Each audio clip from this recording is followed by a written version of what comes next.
പ്രിയപ്പെട്ടവരെ, ഇന്ന് ഹൈക്കോടതിയിൽ തോമസ് മങ്ങാടൻ കൊടുത്ത പോലീസ് പ്രൊട്ടക്ഷൻ കേസുണ്ടായിരുന്നു.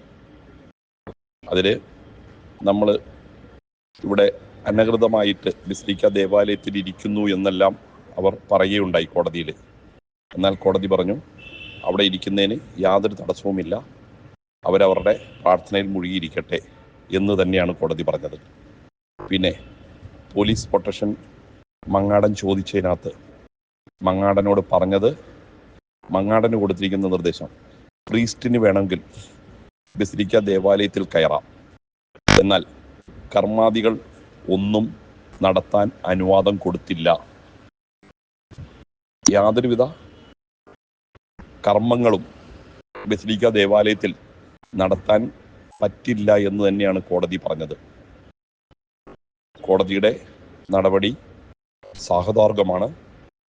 ദൈവമാണ് കോടതിയെ കൊണ്ട് ഇത് ചെയ്യിക്കുന്നത്.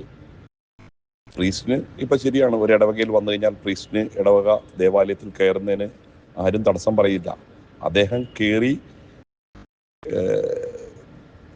ജനാഭിമുഖ കുർബാന അർപ്പിച്ചതിൻ്റെ വെളിച്ചത്തിലാണ് നമ്മൾ ഇവിടെ കയറിക്കൂടിയത്. ഏതായാലും ദൈവം എപ്പോഴും നമ്മുടെ കൂടെയാണ്. ഇതാണ് ഇന്ന് കോടതിയിലുണ്ടായ സംഭവങ്ങൾ. എല്ലാവരുടെ ശ്രദ്ധയിലേക്ക് പെടുത്തട്ടെ. ഓർഡേഴ്സ് രാത്രി 7 മണിയോടുകൂടി ഇറങ്ങുന്നതായിരിക്കും. അത് വരുമ്പോൾ ഗ്രൂപ്പിലിടാവുന്നതുമാണ്.